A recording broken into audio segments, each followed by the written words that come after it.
Now, democracynow.org, The War and Peace Report. I'm Amy Goodman as we return to my conversation with the activist, scholar, author, Noam Chomsky, professor of linguistics at the Massachusetts Institute of Technology. I asked for his assessment of President Obama's presidency. In many ways, it's a little worse than what I expected, but I didn't expect anything. Actually, I wrote about Obama before the primaries, just looking at his web page. So take the Middle East. Take a look at his web page before the primaries. A lot of stuff about the Middle East. Most of it is how his undying love for Israel, which just overcomes everything else. There's almost no mention of the Palestinians in the phrase. This was, remember the time, this is the right after the last of the Israeli invasions of Lebanon, actually the fifth in 2006. And one of the things he's proud of about the Middle East, and he boasts about, is that he says, and in fact, he did very little in the Senate, but one of the things that he did was co-sponsor a resolution in the midst of the war, insisting that the United States do nothing that might impede the Israeli attack on Lebanon until it reaches its objectives, and censuring Syria and Iran because they're allegedly supporting the resistance to the Israeli attack. That's his one great achievement with regard to the Middle East. So nothing that's happened there is any surprise. With regard to other issues, he was, as he himself put it sometimes, kind of a blank slate. He didn't say anything. There was vague talk about all kind of nice things. I don't usually admire Sarah Palin, but when she was making fun of this hokey, changey stuff, she was right. There was nothing there. And it was understood by the people who run the political system. So it's a great secret that the U.S. electoral system is mainly public relations extravaganzas. You keep away from issues. It's sort of a marketing affair. The people who run it are the advertisers. And they had their national convention right after the 2008 election, and revealed that they understood perfectly what was going on. They gave Obama the award for the best marketing campaign of the year. If you go to the business press, they were reporting how executives were really excited. I mean, we have this new model as to how to, delude people. We used to use the Reagan model. Now we can use the Obama model for our delusional systems that we construct, which is pretty much what the PR industry is about. So they captured it properly. I mean, there are a couple of things that he did that are, I think, he had a couple of good appointments to the NLRB, National Labor Relations Board. There are a few actions here and there that you can kind of clap. He just announced his support of same-sex marriage, first U.S. president to do that. Well, not quite. Yes, he did, but he said it has to go to the states. So the states' rights version, that kind of means states can do what they like. He said something. And 30 states have constitutional amendments against same-sex marriage. Another one just a couple of days ago, yeah. But I mean, I'm glad he said it, but it's a pretty safe stand. Labor, there was a huge effort by the labor movement to get him into office. And the first thing he did was kick him in the face. No card check. In fact, what happened with the health program was quite interesting. As you know, of course, there was a very important senatorial election in January 2010 after Senator Kennedy died in Massachusetts, liberal state.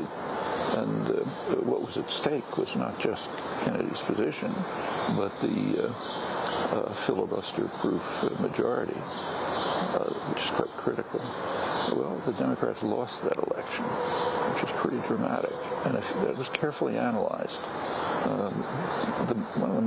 There was, first of all, a ton of money pouring in to support the Republican candidate, who was a kind of a vacuum. I don't know if you followed it.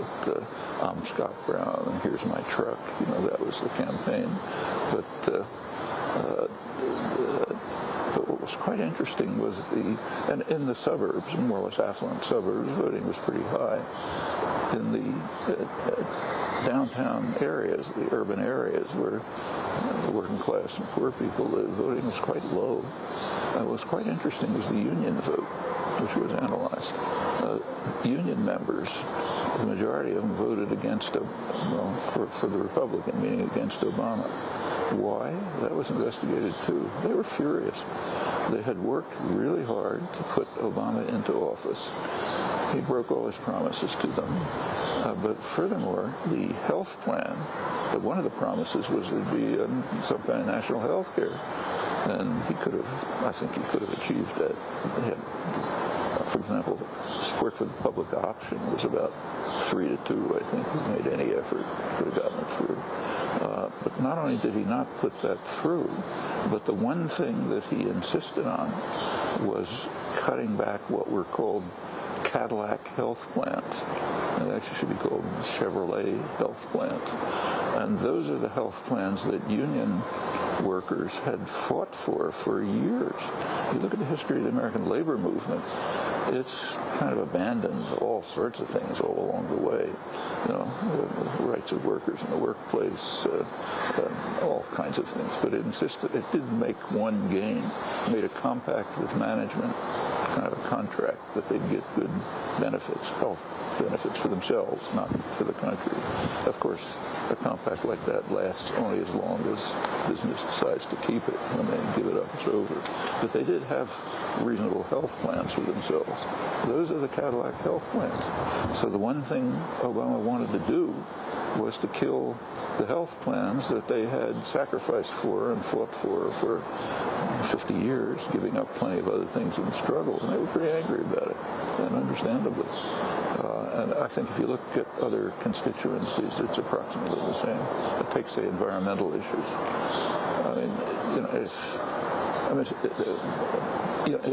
His attitude toward the tar sands and the fracking, the XL pipeline, is characteristic.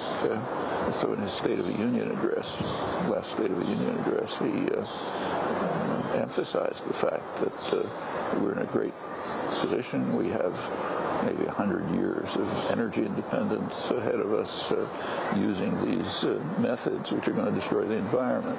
So who knows what things will be like in 100 years, maybe unlivable. But it sounded nice, so I'll put off the decision for a couple of months and just have the southern part of the pipeline built, not the part that crosses the border. That'll come next while you're not looking. But it's been that way on issue after issue. And yet it's under President Obama, or you might say because of President Obama, that the Occupy movement has blossomed in this country. Talk about the significance of Occupy. Well, the Occupy movement it was a big surprise. If anybody asked me a year ago, is this possible, I would have said it's crazy, don't even try. But it lit a spark, took off. There are now Occupy movements in thousands of American cities spread overseas. I was in Australia recently, went to the Occupy movement in Sydney, Melbourne, there's one in Hong Kong, everywhere. And there's parallel movements in Europe.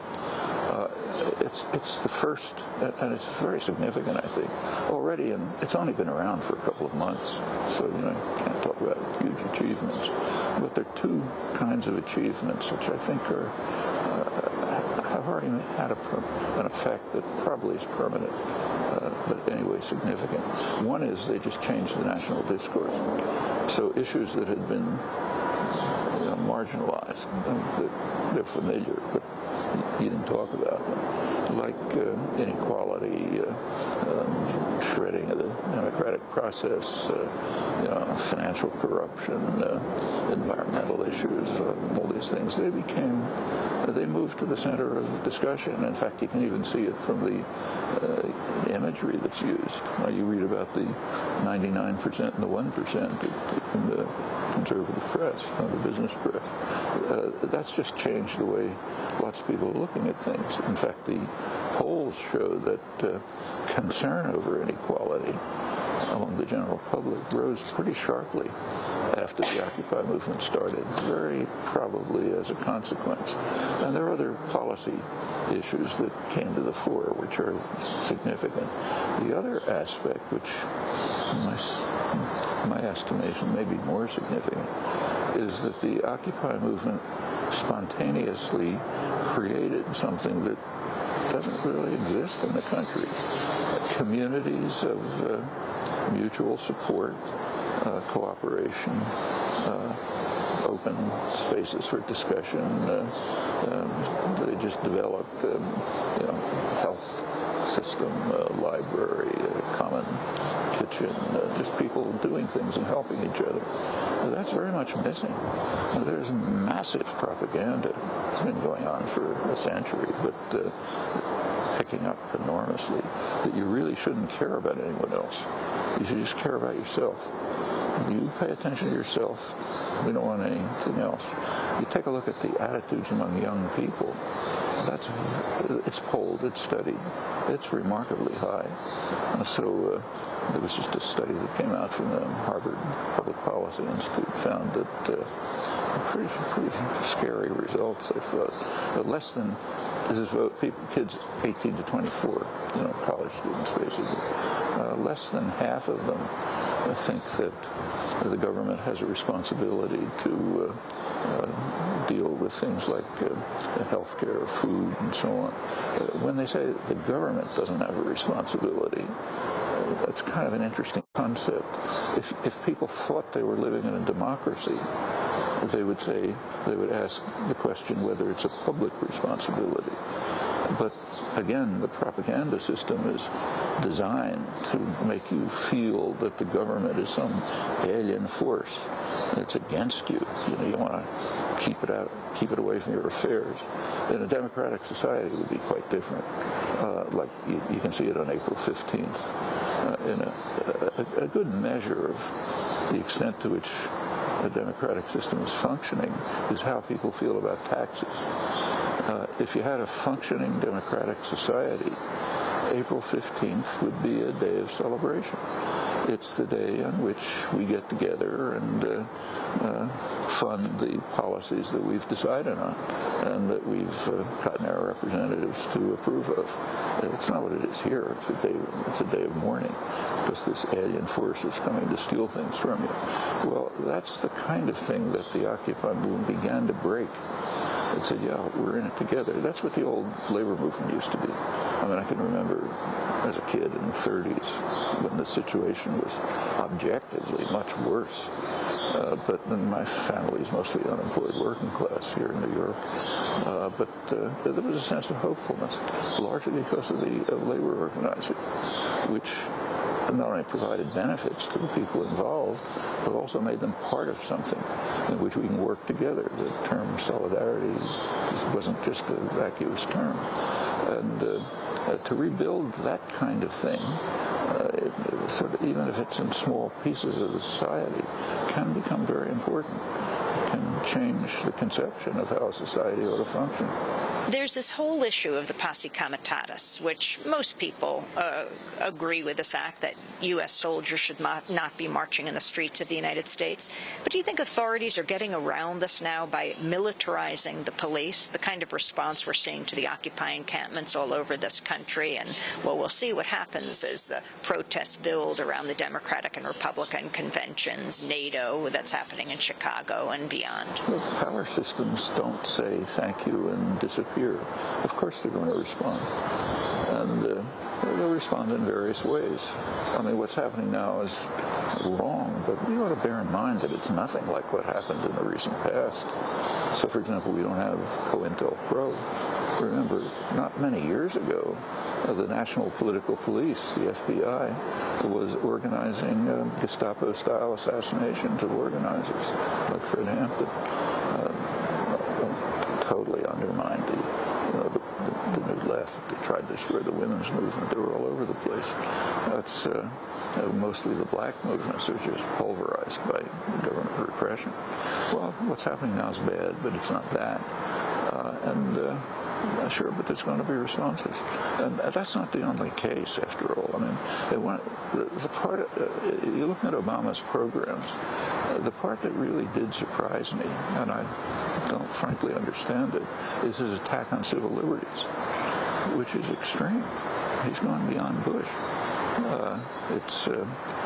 Some of the worst cases aren't even discussed. I think one of the worst cases is the Supreme Court case, Holder, the Humanitarian Law Project, which was initiated by the Obama administration, brought to the court by the administration, argued for the government by Elena Kagan, his latest Supreme Court appointee. Now, if you look at the decision, it was kind of welcomed by even the right-wing justices didn't accept all of it, but they accepted part of it. The crucial at issue was whether this group, Humanitarian Law Project, was criminally liable for giving material support to a terrorist group.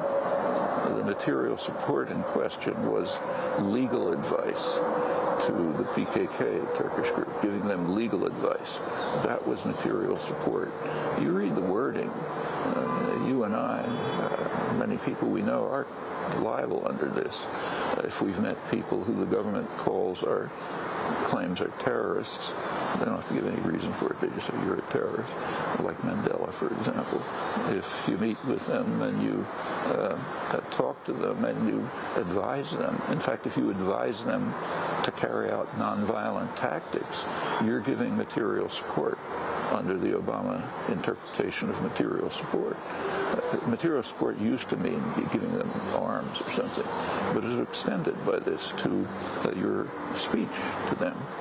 That's a very wide-ranging and ominous stand, and it was, I should add on the side, that the whole concept of on the terrorist list or being accused of a terrorist is something that should not be tolerated in a free society. I mean, I don't know, Mandela is a good example. If the government says you're a terrorist, that ends it. No recourse, no argument needed, no justification. They can put anybody they like on the terrorist list. It's the idea that they decide who's a terrorist is granting to state power or something we'd never have in a free society.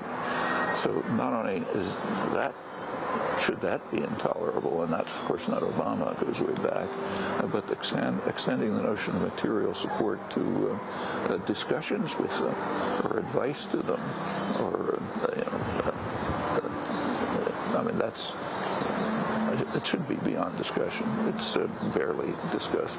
There are others that are pretty bad too, like the attack on whistleblowers. I'm sure you know, more whistleblowers have been under attack by this administration than all of American history put together. This is an attempt to strengthen executive power and executive privilege, keep it secret from the population.